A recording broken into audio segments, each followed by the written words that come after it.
اللہم صلی علی سیدنا و مولانا محمد وعلی آل سیدنا و مولانا محمد مبارک وسلم وصلوا علیہ۔ آج ہم سورۃ البقرہ کی 37، 38 اور 39 نمبر آیت پڑھیں گے۔ پچھلی آیات میں شیطانی وسوسے، حضرت آدم علیہ السلام کی لغزش اور اس کے نتیجے میں جنت سے نکلنا، زمین پر اترنا، اس چیز کا حکم تھا۔ حضرت آدم علیہ السلام نے ایسے خطاب تو سنے نہیں تھے، بڑے لاڈلے تھے، جنت میں جو رہتے تھے ناز و نخرے کے ساتھ رہتے تھے، تو اچانک رب وجد میں آ گیا، غصے میں آ گیا۔ تو پہلے اتنی تنگ دلی دیکھی بھی نہیں تھی، تو بے چین ہو گئے۔ جب حکم ہوا نا کہ نیچے اتر رہا ہوں، بے چین ہو گئے، اللہ پاک کی ناراضگی ہوئی۔ تو دل کے اندر یہ بار بار بات آتی کہ کون سے ایسے کلمات ہوں جن کے ذریعے سے اللہ تبارک و تعالیٰ میری اس لغزش کو معاف کریں اور مجھے پھر اپنے وہی قریب کر لیں جیسا کہ میں پہلے قریب تھا۔ تو اللہ تبارک و تعالیٰ سے بار بار دعا کی، کیونکہ وہ کلمات کہ جن سے رب خود راضی ہوں ان کا پتہ نہیں تھا نا ابھی تک۔ بعض دفعہ انسان کسی کو کہتا ہے نا، یار تم کیوں مننے کا، میں تو ہی دس دے، تو جی میں مننے کا مطلب میں منا لینا، کہہ دینا نا، تو یہ کدھر راضی ہوئے گا، ہم تو 10 پھر ناز نخرا ہے نا۔ تو اللہ پاک سے پوچھا کہ اللہ آپ کیسے مانیں گے؟ جیسے آپ مانیں گے مجھے بتلائیں، میں کیا کر دوں گا انہی کلمات کے ساتھ۔ تو اس بات کا یہاں کیا ہے، تذکرہ کیا گیا ہے۔ اللہ تبارک و تعالیٰ فرماتے ہیں، اعوذ باللہ من الشیطان الرجیم، بسم اللہ الرحمن الرحیم۔ فتلقى آدم من ربه کلمات فتاب علیہ، پھر سیکھ لیں آدم نے اپنے رب سے چند باتیں، کلمات چند باتیں، فتاب علیہ پھر متوجہ ہوا، ہو گیا اللہ اس پر، اللہ اس پر کیا ہو گیا، انہ هو التواب الرحیم، بے شک وہی ہے توبہ قبول کرنے والا، مہربان، توبہ قبول کرنے والا ہے، مہربان ہے۔ قلنا اہبطوا منہا جمیعا، ہم نے حکم دیا نیچے اتر جاؤ، منہا یہاں سے کیا ہو جاؤ، جمیعا تم سب، فَإِمَّا يَأْتِيَنَّكُم مِّنِّي هُدًى، پھر اگر تم کو پہنچے میری طرف سے کوئی ہدایت، فَمَن تَبِعَ هُدَايَ، تو جو چلا میری ہدایت پر، فَلَا خَوْفٌ عَلَيْهِمْ، نہ تو ان پر کوئی خوف ہوگا، وَلَا هُمْ يَحْزَنُونَ، اور نہ وہ غمگین ہوں گے۔ وَالَّذِينَ كَفَرُوا، وہ لوگ جنہوں نے کفر اختیار کیا، وَكَذَّبُوا بِآيَاتِنَا، اور جھٹلایا ہماری نشانیوں کو، اولئک اصحاب النار، وہی لوگ کون ہیں، جہنم والے ہیں، ہم فیہا خالدون، وہ اس جہنم میں ہمیشہ ہمیشہ رہیں گے، وہ اس جہنم میں ہمیشہ ہمیشہ رہیں گے۔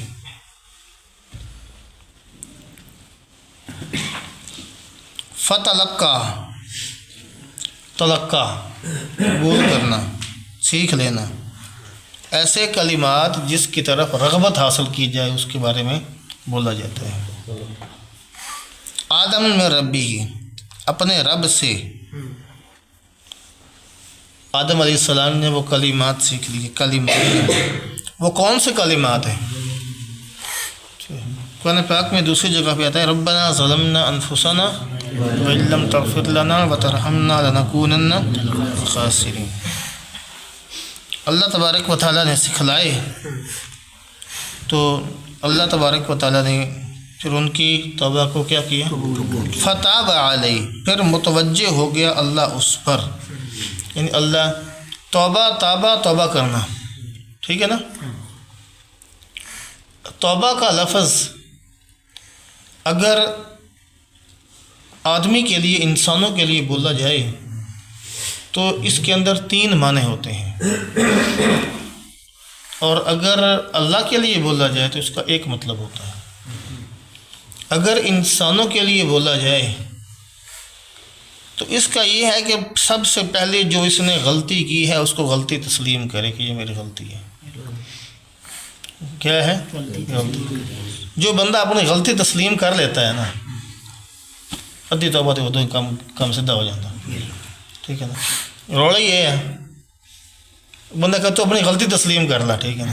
تو یہ مان جا کہ میں نے چوری کی ہے، تو دے یا نہ دے وہ بات دکھا، تو مانتے جا کے میں کی نا، وہ کہتے میں مان گیا کہ نہیں چل گیا کہ گنجائش کو میں چھڈی گا، مانتے گیا وہ پنچایت ادوں ہی گل مک جاتی، ٹھیک ہے نا؟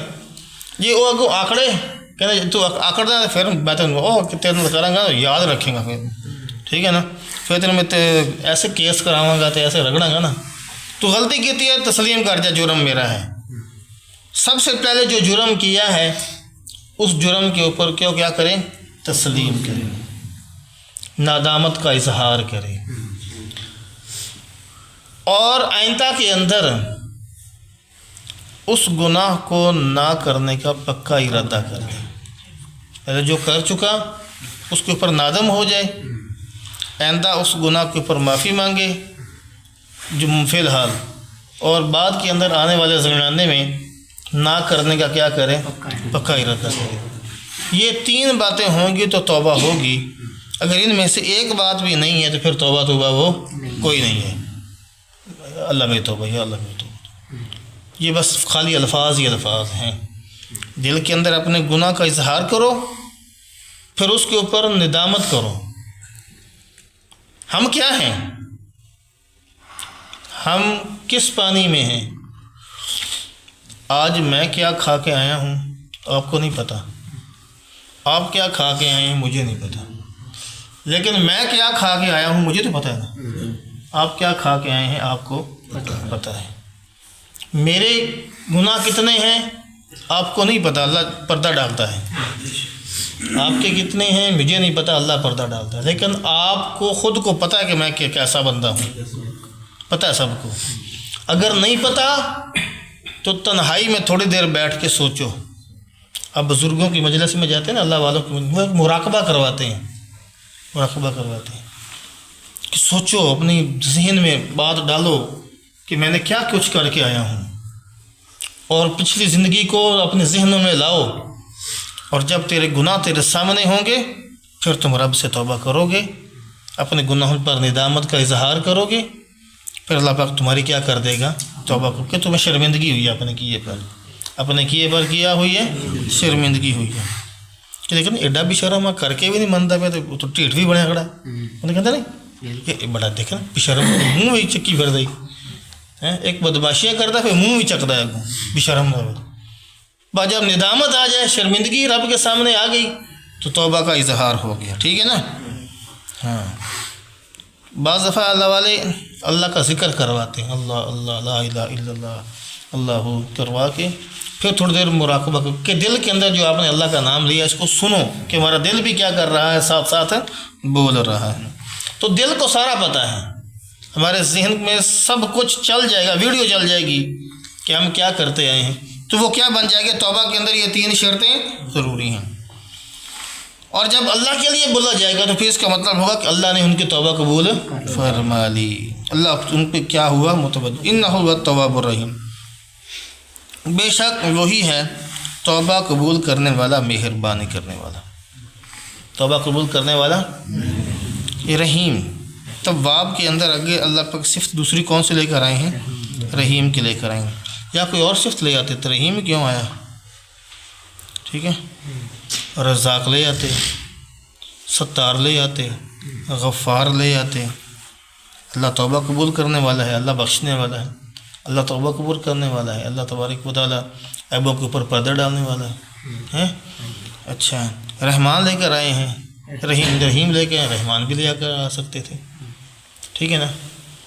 اور اللہ پاک کے صفات نام کافی ہیں، رحیم ہی کیوں لے کر آئے ہیں؟ اس رحیم کے اندر اللہ تبارک و تعالیٰ نے انسان کے تکبر کو توڑا ہے. کیا کیا ہے؟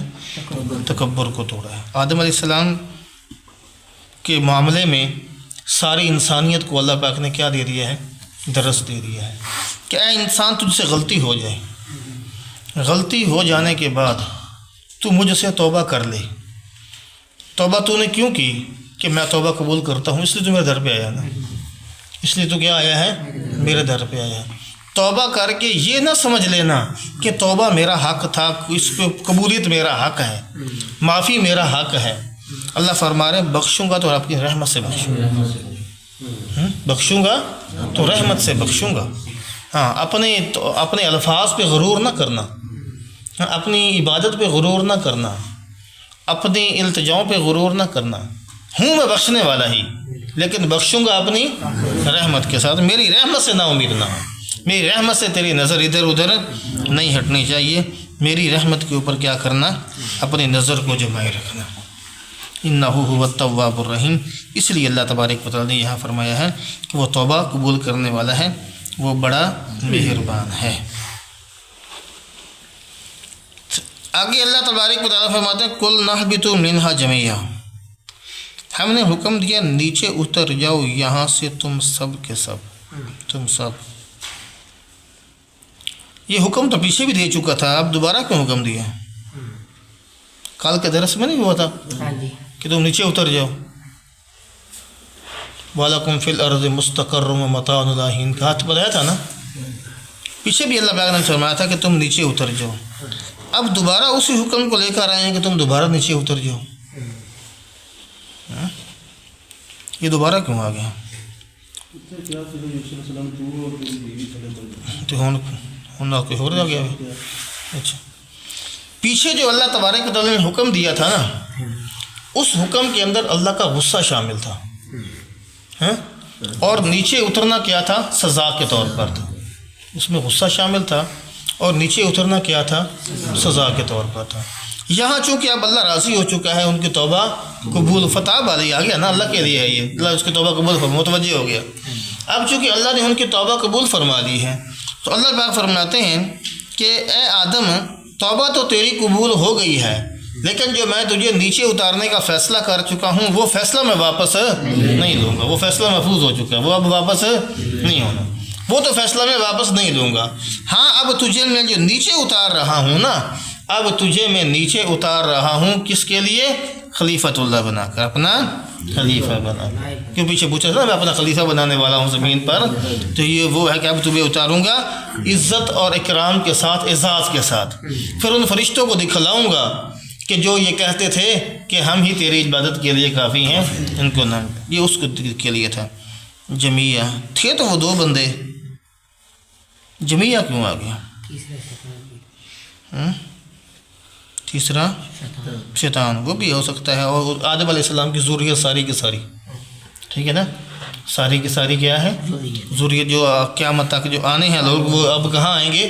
زمین پہ ہی آئیں گے. کیا آئیں گے؟ زمین پہ ہی آئیں گے. فَإِمَّا يَأْتِيَنَّكُم مِّنِّي هُدًى، پھر اگر تم کو پہنچے میری طرف سے کوئی ہدایت، فَمَن تَبِعَ ہدایت، جو چلا ہدایت پر، فَلَا خَوْفٌ عَلَيْهِمْ وَلَا هُمْ يَحْزَنُونَ، نہ اس پر کوئی خوف ہوگا اور نہ وہ کیا ہوں گے؟ غمگین ہوں گے. نہ ان کے اوپر کسی قسم کا کوئی خوف ہوگا اور نہ وہ کیا ہوں گے؟ غمگین ہوں گے. یہاں اللہ تبارک و تعالیٰ نے دو لفظ بیان فرمائے ہیں، ایک ہے خوف اور دوسرا اللہ تبارک و تعالیٰ نے کیا فرمایا ہے؟ غم. کہ ایک یہ کہ ان پر خوف نہ ہوگا، دوسرا یہ ہے کہ غم نہ ہوگا. خوف ہوتے ہیں آئندہ پیش آنے والی تکلیف اور مصیبت کا جہاں اندیشہ ہو، اسے اس وقت کا بولا جاتا ہے خوف. اور حزن، غم، کسی مقصد اور مراد کے فوت ہو جانے پر بولا جاتا ہے. کسی مقصد اور مراد کے فوت ہو جانے پر، عیش و عشرت فوت ہو جائے، کوئی نعمت فوت ہو جائے، کوئی آسانی اللہ پاک نے دی تھی وہ فوت ہو جائے، یہ تمام قسموں کی چیزوں کو کیا ہے؟ احاطہ کیے ہوئے ہیں، ٹھیک ہے نا.